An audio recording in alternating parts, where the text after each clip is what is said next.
जय हनुमान जय शनिदेव। भक्तों, आज आपकी सभी मुरादें तुरंत पूर्ण होने वाली है, क्योंकि आज शनिवार के दिन जो भक्त हनुमान जी के मंत्र का जाप करता है अथवा श्री हनुमान चालीसा का पाठ करता है, उससे हनुमान जी शीघ्र ही प्रसन्न हो जाते हैं। भक्तों, आज आपकी जो भी मनोकामना है उसे हनुमान जी तुरंत पूर्ण करेंगे, क्योंकि कहा जाता है जो भक्त शनिवार के दिन शनिदेव से पहले हनुमान जी की पूजा अर्चना करता है उससे शनिदेव तुरंत ही प्रसन्न हो जाते हैं। इसीलिए भक्तों, आज आप हनुमान जी के मंत्र का अथवा हनुमान चालीसा का पाठ करिए। दोस्तों, अगर आप किसी कारणवश हनुमान मंत्र का जाप नहीं कर सकते हैं तो हम आपके लिए हनुमान जी के मंत्र का जाप कर रहे हैं। आपको करना बस यह है कि आपको अपने मोबाइल में चलाकर इस मंत्र को छोड़ देना है, चाहे घर हो, ऑफिस हो, कहीं भी हो। आपके कानों पे यह मंत्र सिर्फ सुनने मात्र से भी हनुमान जी आप पर प्रसन्न होंगे और आपको आपके मन इच्छा अनुसार धन दौलत का आशीर्वाद देंगे। इसलिए भक्तों, देर ना करते हुए हमारे साथ हनुमान जी के इस पावरफुल मंत्र का स्मरण करिए। लेकिन उससे पहले अगर आपने अभी तक हमारे चैनल को सब्सक्राइब नहीं किया है तो तुरंत कर लीजिए और वीडियो को लाइक जरूर कीजिए। और हाँ भक्तों, कमेंट बॉक्स में जय शनिदेव जय हनुमान जरूर लिखिए, ताकि आपकी मनोकामना हनुमान जी तक और श्री शनिदेव जी तक तुरंत पहुँचे और उनका आशीर्वाद आप पर तुरंत ही बरसने लगे। तो चलिए मित्रों, हमारे साथ इस मंत्र का स्मरण कीजिए, लेकिन ध्यान रखिए कि मंत्र आपको पूरे 108 बार के लिए ही स्मरण करना है। अगर आपने इसका आधा अधूरा जाप किया या सुना तो फिर आपको इसका कोई भी लाभ नहीं मिलेगा। एक बार प्रेम से बोलिए जय श्री राम जय हनुमान। मनोजवं मारुततुल्यवेगं जितेन्द्रियं बुद्धिमतां वरिष्ठं वातात्मजं वानरयूथं मुख्यं श्रीरामदूतं शरणं प्रपद्ये। मनोजवं मारुततुल्यवेगं जितेन्द्रियं बुद्धिमतां वरिष्ठं वातात्मजं वानरयूथं मुख्यं श्रीरामदूतं शरणं प्रपद्ये। मनोजवं मारुततुल्यवेगं जितेन्द्रियं बुद्धिमतां वरिष्ठं वातात्मजं वानरयूथं मुख्यं श्रीरामदूतं शरणं प्रपद्ये। मनोजवं मारुततुल्यवेगं जितेन्द्रियं बुद्धिमतां वरिष्ठं वातात्मजं वानरयूथं मुख्यं श्रीरामदूतं शरणं प्रपद्ये। मनोजवं मारुततुल्यवेगं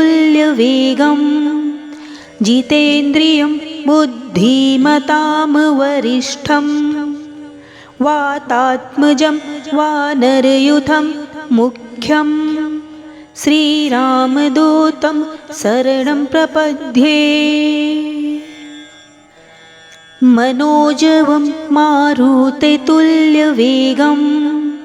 जितेन्द्रियं बुद्धिमतां वरिष्ठं वातात्मजं वानरयूथं मुख्यं श्रीरामदूतं शरणं प्रपद्ये। मनोजवं मारुततुल्यवेगं जितेन्द्रियं बुद्धिमतां वरिष्ठं वातात्मजं वानरयूथं मुख्यं श्रीरामदूतं शरणं प्रपद्ये। मनोजवं मारुततुल्यवेगं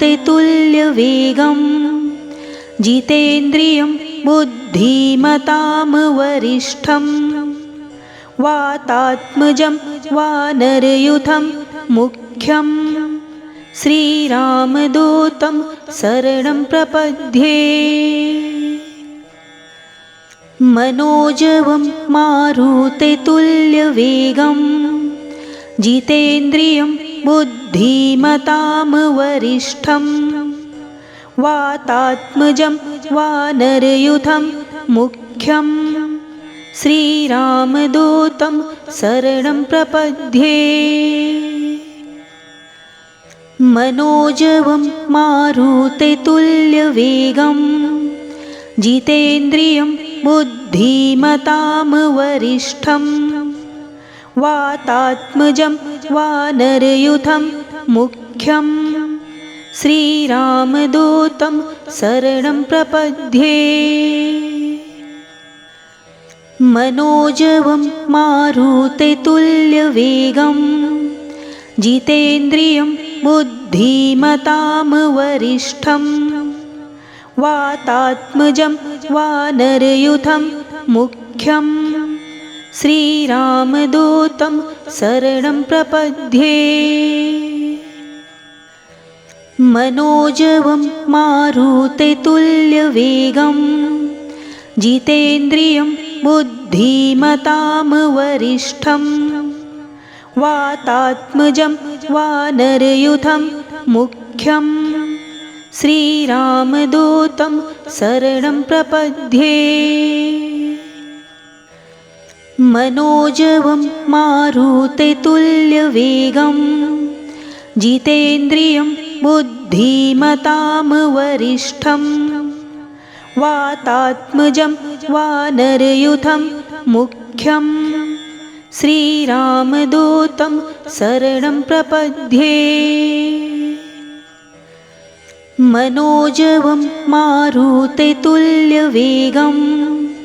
जितेन्द्रियं बुद्धिमतां वरिष्ठं वातात्मजं वानरयूथं मुख्यं श्रीरामदूतं शरणं प्रपद्ये। मनोजवं मारुततुल्यवेगं जितेन्द्रियं बुद्धिमतां वरिष्ठं वातात्मजं वानरयूथं मुख्यं श्रीरामदूतं शरणं प्रपद्ये। मनोजवं मारुततुल्यवेगं जितेन्द्रियं बुद्धिमतां वरिष्ठं वातात्मजं वानरयूथं मुख्यं श्रीरामदूतं शरणं प्रपद्ये। मनोजवं मारुततुल्यवेगं जितेन्द्रियं बुद्धिमतां वरिष्ठं वातात्मजं वानरयूथं मुख्यं श्रीरामदूतं शरणं प्रपद्ये। मनोजवं मारुततुल्यवेगं जितेन्द्रियं बुद्धिमतां वरिष्ठं वातात्मजं वानरयूथं मुख्यं श्रीरामदूतं शरणं प्रपद्ये। मनोजवं मारुततुल्यवेगं जितेन्द्रियं बुद्धिमतां वरिष्ठं वातात्मजं वानरयूथं मुख्यं श्रीरामदूतं शरणं प्रपद्ये। मनोजवं मारुततुल्यवेगं जितेन्द्रियं बुद्धिमतां वरिष्ठं वातात्मजं वानरयूथं मुख्यं श्रीरामदूतं शरणं प्रपद्ये। मनोजवं मारुततुल्यवेगं जितेन्द्रियं बुद्धिमतां वरिष्ठं वातात्मजं वानरयूथं मुख्यं श्रीरामदूतं शरणं प्रपद्ये। मनोजवं मारुततुल्यवेगं जितेन्द्रियं बुद्धिमतां वरिष्ठं वातात्मजं वानरयूथं मुख्यं श्रीरामदूतं शरणं प्रपद्ये। मनोजवं मारुततुल्यवेगं जितेन्द्रियं बुद्धिमतां वरिष्ठं वातात्मजं वानरयूथं मुख्यं श्रीरामदूतं शरणं प्रपद्ये। मनोजवं मारुततुल्यवेगं जितेन्द्रियं बुद्धिमतां वरिष्ठं वातात्मजं वानरयूथं मुख्यं श्रीरामदूतं शरणं प्रपद्ये। मनोजवं मारुततुल्यवेगं जितेन्द्रियं बुद्धिमतां वरिष्ठं वातात्मजं वानरयूथं मुख्यं श्रीरामदूतं शरणं प्रपद्ये। मनोजवं मारुततुल्यवेगं जितेन्द्रियं बुद्धिमतां वरिष्ठं वातात्मजं वानरयूथं मुख्यं श्रीरामदूतं शरणं प्रपद्ये। मनोजवं मारुततुल्यवेगं जितेन्द्रियं बुद्धिमतां वरिष्ठं वातात्मजं वानरयूथं मुख्यं श्रीरामदूतं शरणं प्रपद्ये। मनोजवं मारुततुल्यवेगं जितेन्द्रियं बुद्धिमतां वरिष्ठं वातात्मजं वानरयूथं मुख्यं श्रीरामदूतं शरणं प्रपद्ये।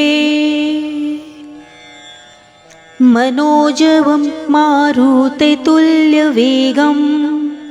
जितेन्द्रियं बुद्धिमतां वरिष्ठं वातात्मजं वानरयूथं मुख्यं श्रीरामदूतं शरणं प्रपद्ये। मनोजवं मारुततुल्यवेगं जितेन्द्रियं बुद्धिमतां वरिष्ठं वातात्मजं वानरयूथं मुख्यं श्रीरामदूतं शरणं प्रपद्ये। मनोजवं मारुततुल्यवेगं जितेन्द्रियं बुद्धिमतां वरिष्ठं वातात्मजं वानरयूथं मुख्यं श्रीरामदूतं शरणं प्रपद्ये। मनोजवं मारुततुल्यवेगं जितेन्द्रियं बुद्धिमतां वरिष्ठं वातात्मजं वानरयूथं मुख्यं श्रीरामदूतं शरणं प्रपद्ये। मनोजवं मारुततुल्यवेगं जितेन्द्रियं बुद्धिमतां वरिष्ठं वातात्मजं वानरयूथं मुख्यं श्रीरामदूतं शरणं प्रपद्ये। मनोजवं मारुततुल्यवेगं जितेन्द्रियं बुद्धिमतां वरिष्ठं वातात्मजं वानरयूथं मुख्यं श्रीरामदूतं शरणं प्रपद्ये। मनोजवं मारुततुल्यवेगं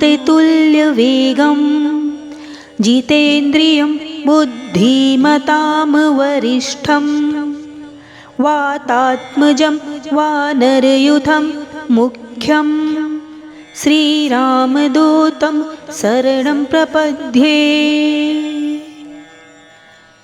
मनोजवं मारुततुल्यवेगं जितेन्द्रियं बुद्धिमतां वरिष्ठं वातात्मजं वानरयूथं मुख्यं श्रीरामदूतं शरणं प्रपद्ये। मनोजवं मारुततुल्यवेगं जितेन्द्रियं बुद्धिमतां वरिष्ठं वातात्मजं वानरयूथं मुख्यं श्रीरामदूतं शरणं प्रपद्ये। मनोजवं मारुततुल्यवेगं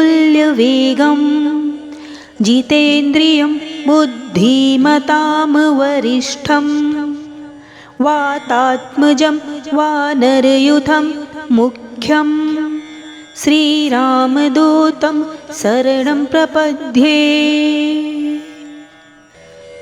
मनोजवं मारुततुल्यवेगं जितेन्द्रियं बुद्धिमतां वरिष्ठं वातात्मजं वानरयूथं मुख्यं श्रीरामदूतं शरणं प्रपद्ये। मनोजवं मारुततुल्यवेगं जितेन्द्रियं बुद्धिमतां वरिष्ठं वातात्मजं वानरयूथं मुख्यं श्रीरामदूतं शरणं प्रपद्ये। मनोजवं मारुततुल्यवेगं जितेन्द्रियं बुद्धिमतां वरिष्ठं वातात्मजं वानरयूथं मुख्यं श्रीरामदूतं शरणं प्रपद्ये। मनोजवं मारुततुल्यवेगं जितेन्द्रियं बुद्धिमतां वरिष्ठं वातात्मजं वानरयूथं मुख्यं श्रीरामदूतं शरणं प्रपद्ये। मनोजवं मारुततुल्यवेगं जितेन्द्रियं बुद्धिमतां वरिष्ठं वातात्मजं वानरयूथं मुख्यं श्रीरामदूतं शरणं प्रपद्ये। मनोजवं मारुततुल्यवेगं जितेन्द्रियं बुद्धिमतां वरिष्ठं वातात्मजं वानरयूथं मुख्यं श्रीरामदूतं शरणं प्रपद्ये। मनोजवं मारुततुल्यवेगं जितेन्द्रियं बुद्धिमतां वरिष्ठं वातात्मजं वानरयूथं मुख्यं श्रीरामदूतं शरणं प्रपद्ये। मनोजवं मारुततुल्यवेगं जितेन्द्रियं बुद्धिमतां वरिष्ठं वातात्मजं वानरयूथं मुख्यं श्रीरामदूतं शरणं प्रपद्ये। मनोजवं मारुततुल्यवेगं जितेन्द्रियं बुद्धिमतां वरिष्ठं वातात्मजं वानरयूथं मुख्यं श्रीरामदूतं शरणं प्रपद्ये। मनोजवं मारुततुल्यवेगं जितेन्द्रियं बुद्धिमतां वरिष्ठं वातात्मजं वानरयूथं मुख्यं श्रीरामदूतं शरणं प्रपद्ये। मनोजवं मारुततुल्यवेगं जितेन्द्रियं बुद्धिमतां वरिष्ठं वातात्मजं वानरयूथं मुख्यं श्रीरामदूतं शरणं प्रपद्ये। मनोजवं मारुततुल्यवेगं जितेन्द्रियं बुद्धिमतां वरिष्ठं वातात्मजं वानरयूथं मुख्यं श्रीरामदूतं शरणं प्रपद्ये। मनोजवं मारुततुल्यवेगं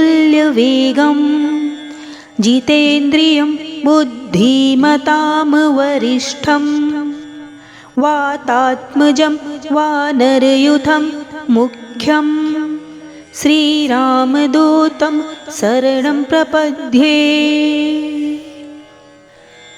मनोजवं मारुततुल्यवेगं जितेन्द्रियं बुद्धिमतां वरिष्ठं वातात्मजं वानरयूथं मुख्यं श्रीरामदूतं शरणं प्रपद्ये। मनोजवं मारुततुल्यवेगं जितेन्द्रियं बुद्धिमतां वरिष्ठं वातात्मजं वानरयूथं मुख्यं श्रीरामदूतं शरणं प्रपद्ये। मनोजवं मारुततुल्यवेगं जितेन्द्रियं बुद्धिमतां वरिष्ठं वातात्मजं वानरयूथं मुख्यं श्रीरामदूतं शरणं प्रपद्ये। मनोजवं मारुततुल्यवेगं जितेन्द्रियं बुद्धिमतां वरिष्ठं वातात्मजं वानरयूथं मुख्यं श्रीरामदूतं शरणं प्रपद्ये। मनोजवं मारुततुल्यवेगं जितेन्द्रियं बुद्धिमतां वरिष्ठं वातात्मजं वानरयूथं मुख्यं श्रीरामदूतं शरणं प्रपद्ये। मनोजवं मारुततुल्यवेगं जितेन्द्रियं बुद्धिमतां वरिष्ठं वातात्मजं वानरयूथं मुख्यं श्रीरामदूतं शरणं प्रपद्ये।